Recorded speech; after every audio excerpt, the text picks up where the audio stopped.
Stars Amalia, a place where we chat about historical fiber arts. This is baby A, and she's going to be helping me out today by hopefully napping through this entire little chat. We'll see how that goes. I wanted to have a little chat with you all today about why we make things, or more specifically, why we make things the way we make things. And in my particular case, I wanted to talk to you guys a little bit about the specific choices I make when going about one of my historical textile recreations. There are a lot of different ways you can go about making a historically inspired item. I like to think of this as choosing where you want your project to fall along the hypothetical continuum of historical recreation options. At one end of the spectrum, you have historically inspired projects that are made completely with modern materials and using modern methods. For example, making a Renaissance gown with a pattern that you bought at Joann's using 100% polyester fabric. And I want to make this very clear right now. There is nothing wrong with that method of making historical recreations. That is completely and totally okay. At the other end of the spectrum, you have projects where the maker has exhaustively researched the historical way that this item would have been made. For example, making a 16th century cape starting with wool from a sheep species that would have existed in the period, spinning that wool yourself, dyeing it yourself, weaving it on a loom that you made yourself, and finally embroidering and constructing it by hand.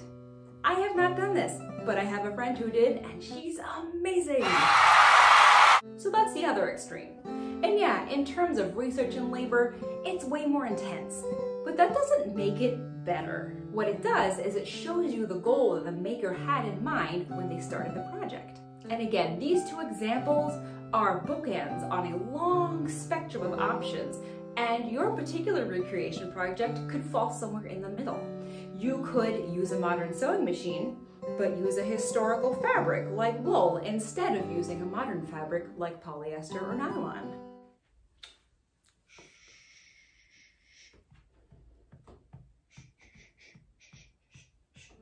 So why would you choose one particular option over another? How do you determine what your goals are for your own personal recreation projects? This is a super personal question, and it will probably change over time the more projects that you do and the more you determine what you like about the process of making historical objects. For me personally, I take a variety of different approaches depending on the thing that I'm making at the time and what my goals are for that specific project. Sometimes my goal for a project is I'm going historical camping for a week in the middle of summer and I don't want to die of heat exhaustion. So I need some clothes that are going to be simple and not make me sweat a whole bunch. In that scenario, I'm not super concerned about what historical processes I'm going to use. I will absolutely use a sewing machine to whip through those long skirt seams and hems. No qualms about that.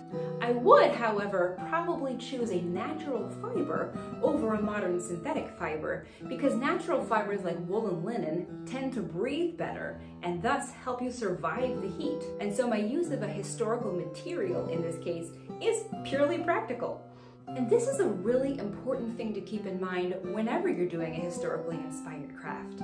Folks back then had a good reason for doing things the way that they did, and it wasn't just because electricity and mechanization hadn't been discovered yet. Usually, their production method was designed to make the best possible use of the raw materials they had on hand, and to take full advantage of its natural characteristics. In other words, historical objects were designed with historical materials and historical methods in mind. It's not like our ancestors said, gosh, the sewing machine hasn't been invented yet, so I think I'll just sew these seams by hand for a couple hundred years until it is. In the modern world, we have this strange idea that our ancestors would have been able to make things better if they had the technologies that are available to us today. On the contrary, historical textile manufacturing techniques, whether it was sewing a gown or weaving cloth or embroidering a church vestment, were all carefully engineered processes designed to take full advantage of the technologies that were available at the time. So why am I telling you all of this? Well, it's because some historical recreators discover after some time that it's actually more difficult to try and recreate historical objects using modern materials because those objects weren't designed to be made with modern materials. And that's not to say that you should never use polyester to sew a historical gown or never use cotton DMC embroidery floss to make a historical embroidery project. But it does help explain why those choices might actually make your life harder in the long run. So if your goal is to make things easier on yourself, consider taking a little extra time and money to research what would have been used in period and to purchase that.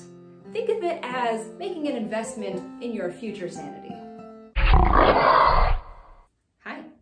Hi there. Anyway, back to our regularly scheduled program. The thing I really love doing when working on a historical embroidery project is trying to come as close as possible to the materials that would have been used in history because of what that teaches me about the methods that they might have used. So my goal in this case is more about learning about the processes involved in historical embroidery than about the finished product itself. This process is sometimes referred to as experimental archaeology.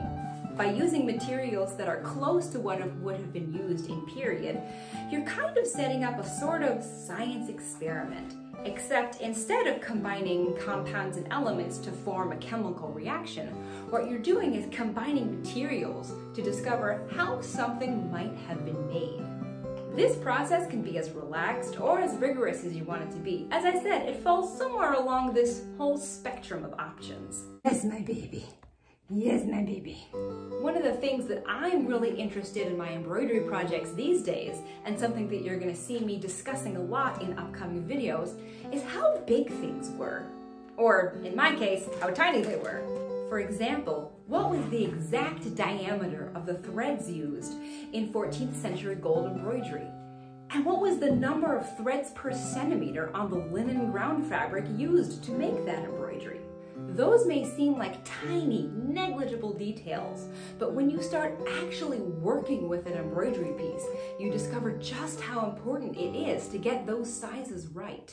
So small details in the materials used can make a huge difference in the practical application of what you're making. And this is something that you can really only learn through hands-on experimentation. All the reading and research in the world can't take the place of just trying to do the thing and seeing what happens. So as I start to discuss my projects in future videos and get into the super nitty-gritty details, this is why I do it.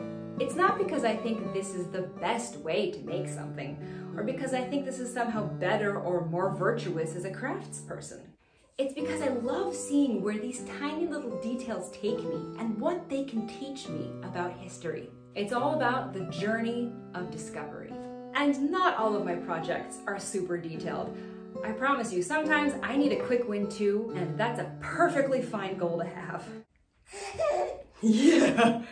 I know I didn't actually make anything today, but I hope this gave you some food for thought for your future historically inspired textile projects. If you liked this video, go ahead and give it a thumbs up. And if you're interested in hearing about my future historical textile projects, go ahead and subscribe. And now, my friends, go forth and think about making things. What's up? Hi, sweetie.